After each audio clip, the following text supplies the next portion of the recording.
Shine with Kendall Lanice. Real talk for real people. Let's shine together. Hey everybody, it is Kendall Lanice and welcome to Shine with Kendall Lanice. All right, so my intro is slightly different right now because I am not in my normal studio. So I apologize in advance if you hear the heater where I am. I just wanted to make sure I got this message out to you.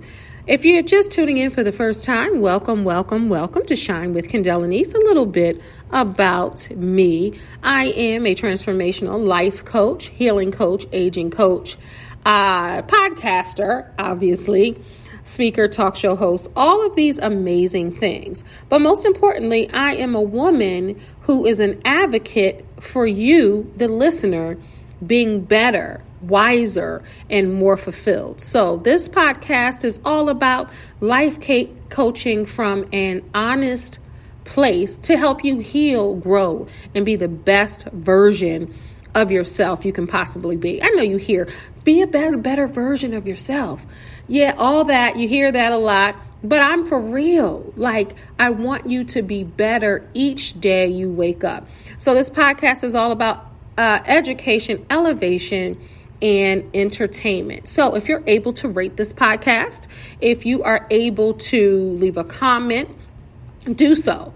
We're across the board where all podcasts are played: Google Podcasts, Amazon, Audible, Apple Podcasts, Spotify, iHeartRadio, Spreaker, and a whole lot more. So do me a favor and pass this along, y'all, because today, we are talking about emotional healing.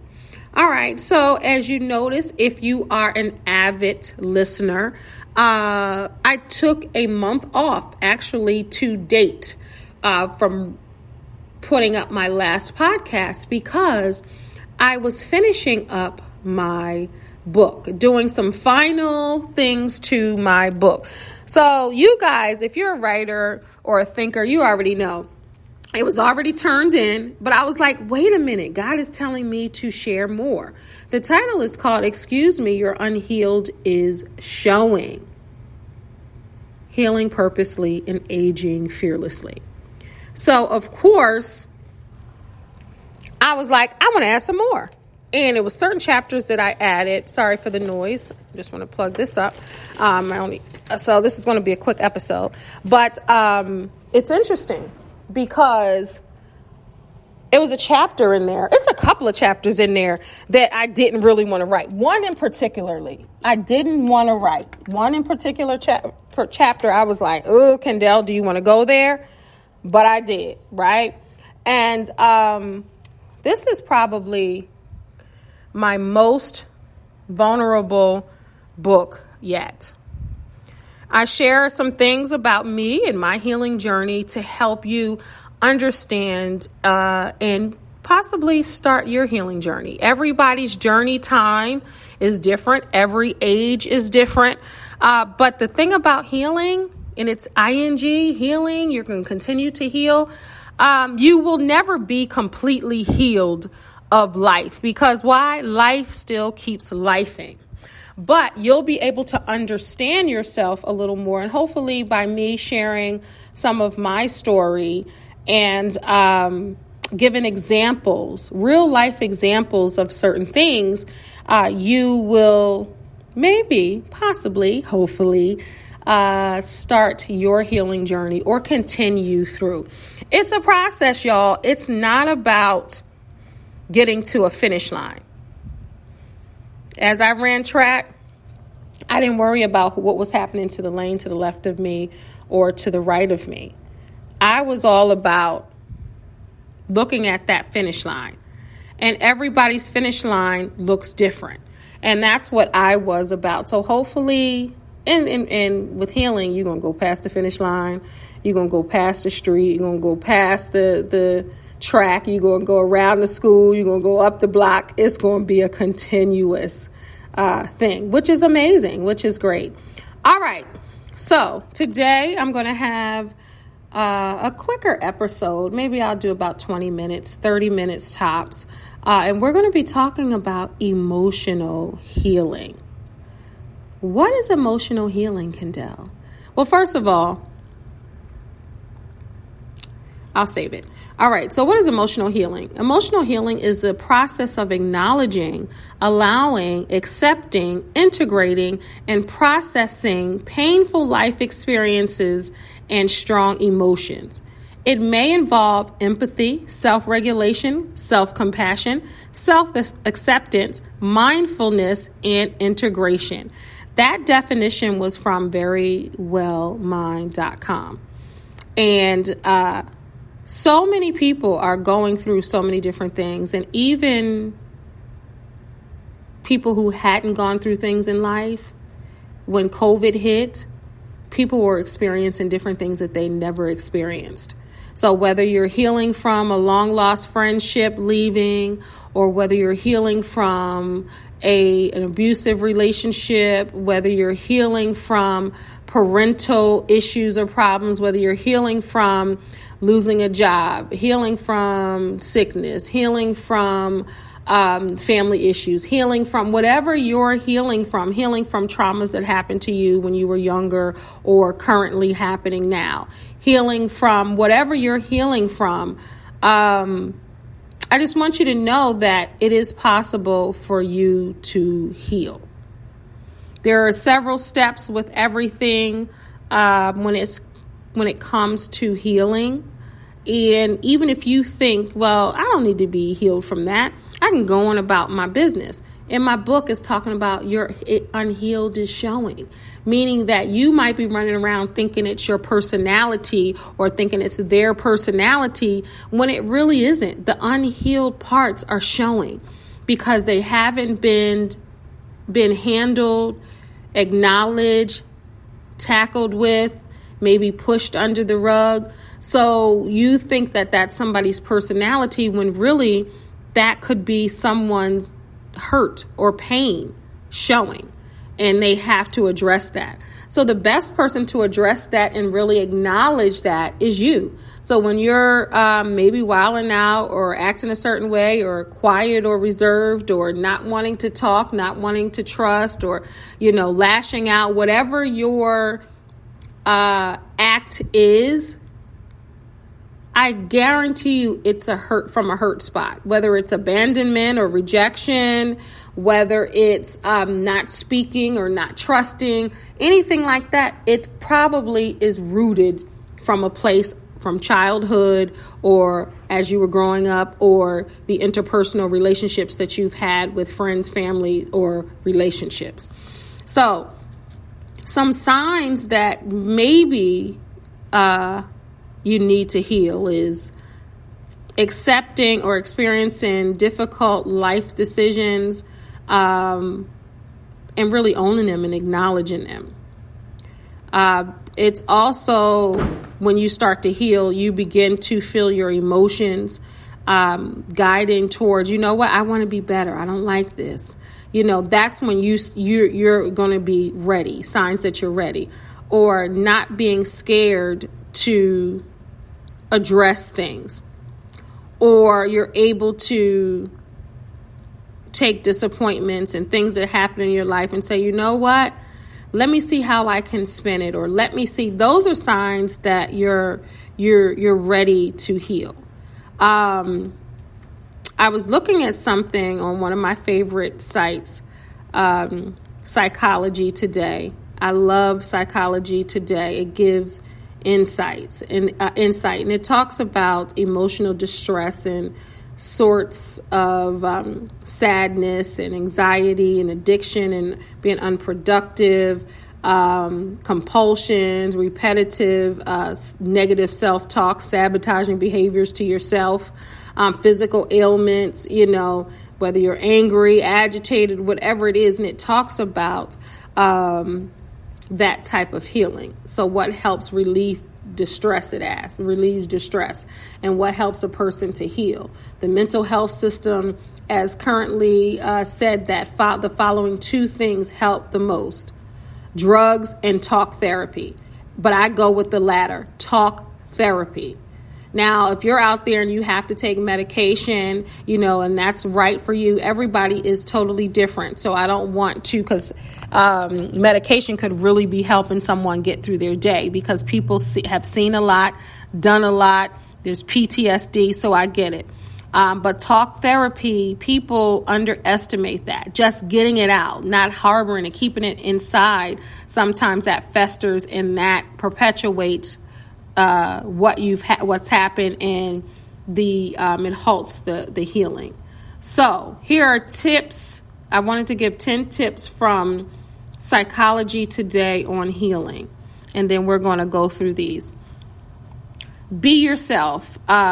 And it says you must be yourself. This means asking for what you want, setting boundaries, having your own beliefs and opinions, standing up for your values, wearing the clothes, you want to wear, eating the food you want to eat, saying the things you want to say, and in 100 other ways being you and not somebody small or false. This is why I like Psychology Today. I talk about this all the time when it comes to aging fearlessly, and that's part of the book too. And as you grow to age fearlessly and being fearless of what you want to do, being fearless of who you are, being fearless just to be you. Which part do I want to talk about? Whether you know how sometimes you'll have your own opinion and somebody wants to change that. You ever see people like that? They're like, I like green. I like green. Green's my favorite color. And somebody goes, I like orange. I'd be like, well, yeah, I like orange too. No. Say what you said, say it with your chest, and be okay if you're the only one in the room who likes green. And this doesn't just happen with little kids. This happens with grown people, because everybody wants to fit in. And the other thing it talked about is setting boundaries. That's loving yourself and having your own beliefs and opinions. That sets you aside. You may be in a line by yourself and the other line is crowded with people with the same opinion or view. But don't you dare go on over to that other line if that's not what you feel. You have to be you. And that's a way to start healing, understanding who you are, y'all. And to be able to say, you know what? I love me, but I need some work.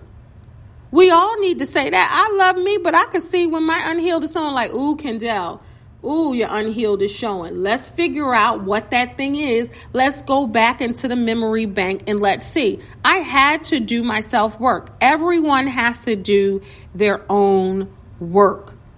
No one else can do your work for you. I can coach you. I've been a coach for 20 something years. I can coach people and totally help them transform. I do it all the time. I get all the reports back, all the testimonies, how I help them, but I have to help them. I cannot do their work for them. Number 2 on this list is invent yourself. You can come with attributes, capacities, and proclivities, and you are molded into a certain environment. But at some point, you must say, okay, this is what original me is. This is how I have been formed. Now, who do I want to be?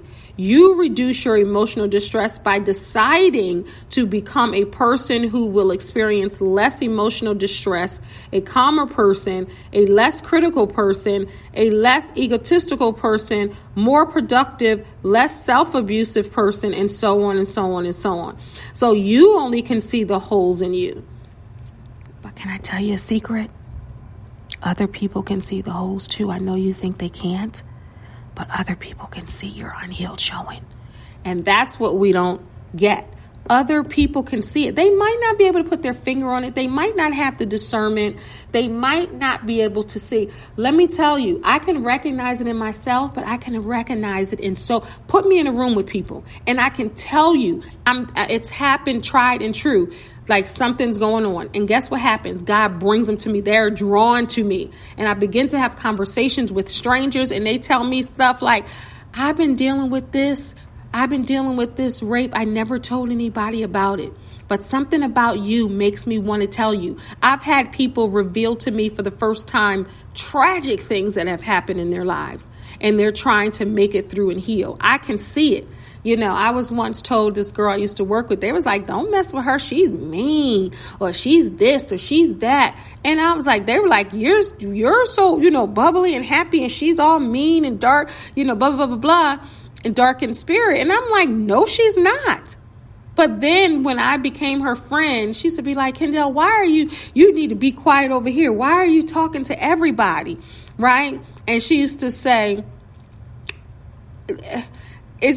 let me just say this. She was going through a lot.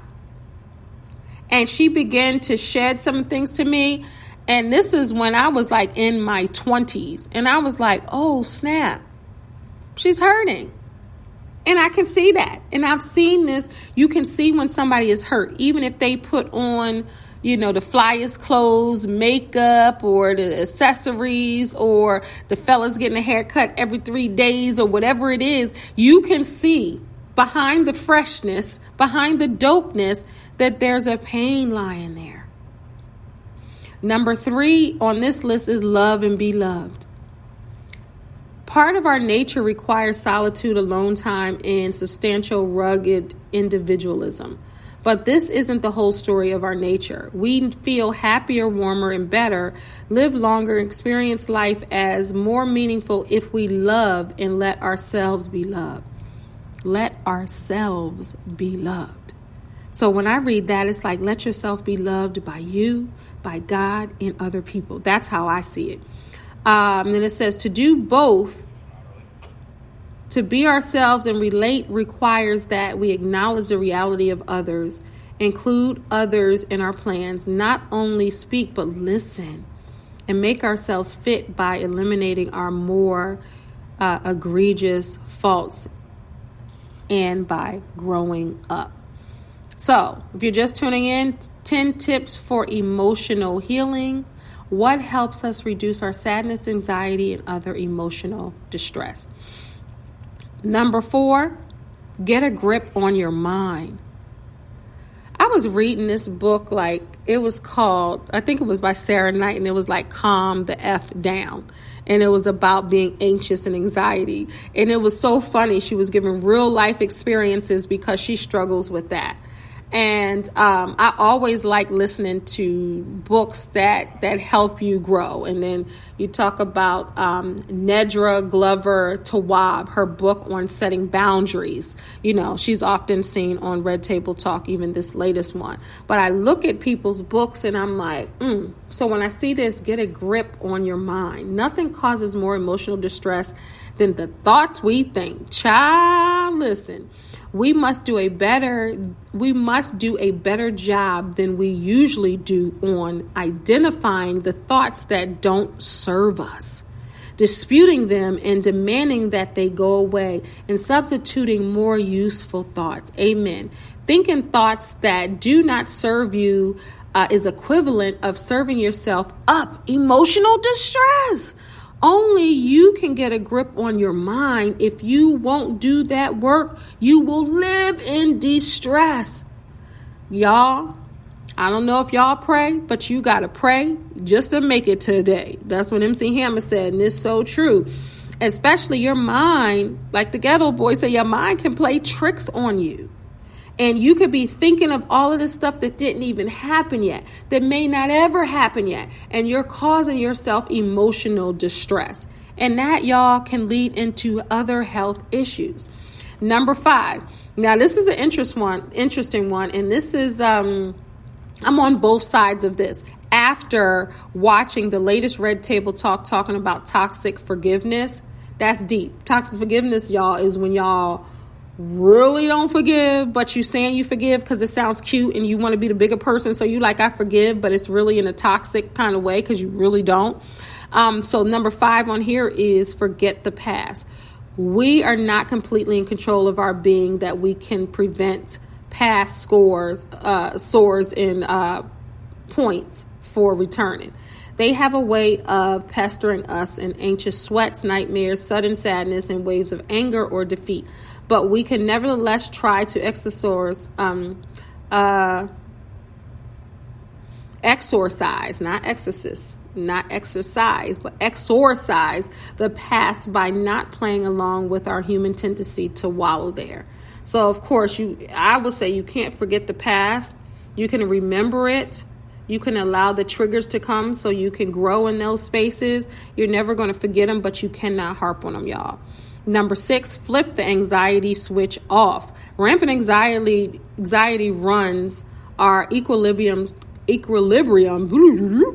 colors are our moods and make all the already hard task of living much harder. There are many anxiety management strategies you might want to try. As a meditation practitioner myself, breathing techniques, y'all, that works. Cognitive techniques, relaxation techniques, and so on and so on and so on. Whatever works for you to calm yourself down. Many don't know, many may know, I'm a colon cancer survivor, and I had to get a colonoscopy. I've had 3 in a year and a half.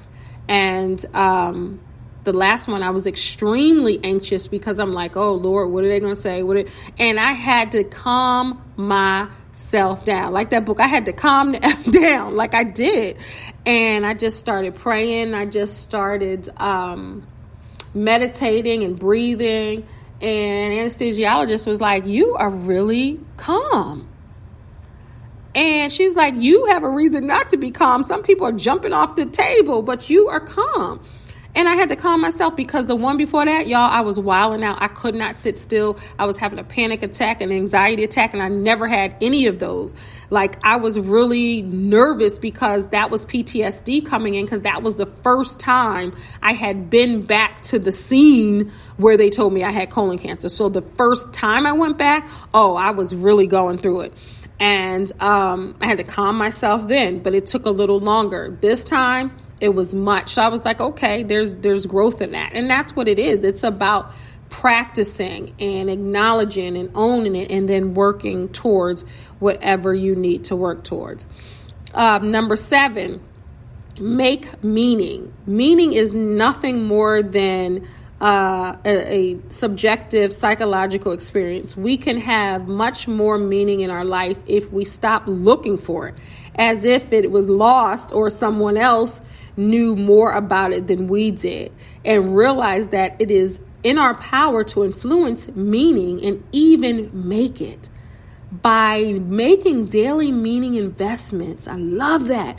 Making meaningful investments every single day. And by seizing daily meaning opportunities, we hold meaning crisis at bay and experience life as meaningful. Meaningful problems produce severe emotional distress, and learning the art of value-based meaning making dramatically reduces that distress.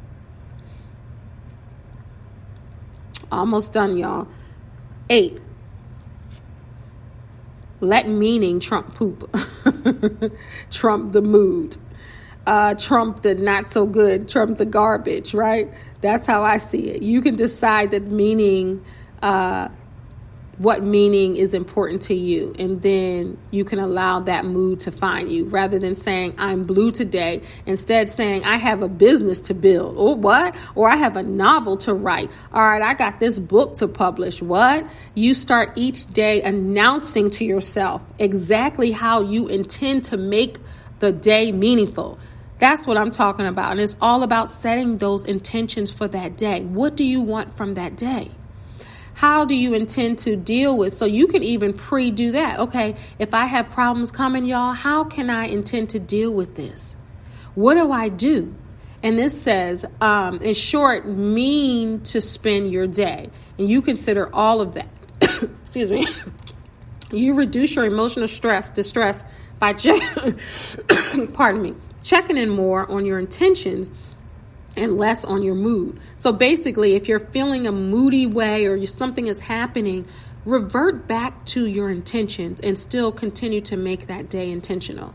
Upgrade your personality, number 9, and we're going to go with number 10 and wrap up. Upgrade your personality. You may not be a person you would like to be. You may be angrier than you would like to be, more impulsive or scattered or more self-sabotaging or more undisciplined, more frightened, whatever more you are, you can switch that around, y'all. If you decide to change who you are, upgrade your personality, you can do that. You still will be who you are, y'all. But upgrading your personality is just being better. And this says you choose a feature of your personality you would like to upgrade, then ask yourself, what thoughts align with the intention and what actions align with this intention? That's good. Then you think of appropriate thoughts and take the necessary action. In this way, you become the person capable of reducing your emotional distress. We're talking about emotional healing, y'all, and emotional distress. A lot of people, trust me, I coach people, I speak to people, I meet people. There are so many people in emotional distress. Number 10, deal with your circumstances. Would you experience more distress sunning yourself at the beach or facing a long jail sentence? Circumstances matter. Our economic circumstances, they say, this is from Psychology Today, our relationships matter, our work conditions matter, our health matters. Whether our nation is at peace or occupied by invaders matters. Many circumstances are completely out of our control, and many are within our control. We can change jobs, careers, we can divorce, we can reduce our calorie intake, we can stand up or quiet down. We can do exactly as much as we can do to improve our circumstances. As a result of those improvements, we feel emotionally better. Emotional healing requires that you take real action in the real world. Hello, somebody. All right, so that was from Psychology Today. So I just wanted to touch base quickly on emotional health, emotional healing. So many people cannot deal with emotions, emotional intelligence, because a lot of people are arrested at that age where they were hurt the most. And everybody is trying to climb from that hurting place. And certain triggers and certain things happen that keeps people stuck in that emotional space of healing. So I just wanted to just bring this to you quickly to just have you think about certain things in your life and say, okay, what do I want to be better? What do I want to be better? How do I want to be better in this? What will make me happy? Now, I didn't get a chance in the beginning for those that listen. Everyone's probably like, well, where's your life note? Your quote for the day. So I don't have my prompt with me on this device, but I wanted to still share a life note. So if you haven't listened, typically I do the life notes in the beginning. And this life note is from me. Sometimes it's by Maya Angelou. It could be by someone else, but this is a life note from me. Just like you rush, if you cut yourself, to go clean it out, to find a Band-Aid, to run towards that wound, to make sure that wound is going to start that healing process, you need to have the same urgency when it comes to your emotional healing. Run to try to help yourself heal. Because a Band-Aid is just a cover-up until you're ready to lift that Band-Aid up to address the wound. That was a long life note, but that's a word for someone. So hopefully someone catches that and someone is able to begin their healing process. Again, everybody is not on the same time journey when it comes to healing, but everybody has something they need to heal, whether big or small. Thank you so much for tuning in to this episode of Shine with Kendall Anise. Follow me on all social media platforms at Kendall Anise, and also subscribe to my YouTube channel. Thank you for listening, y'all. God bless. Peace. Also, KendallAnise.com for more information about me. Have a good day. Make sure you share. God bless. Shine with Kendall Anise. Real talk for real people. Let's shine together.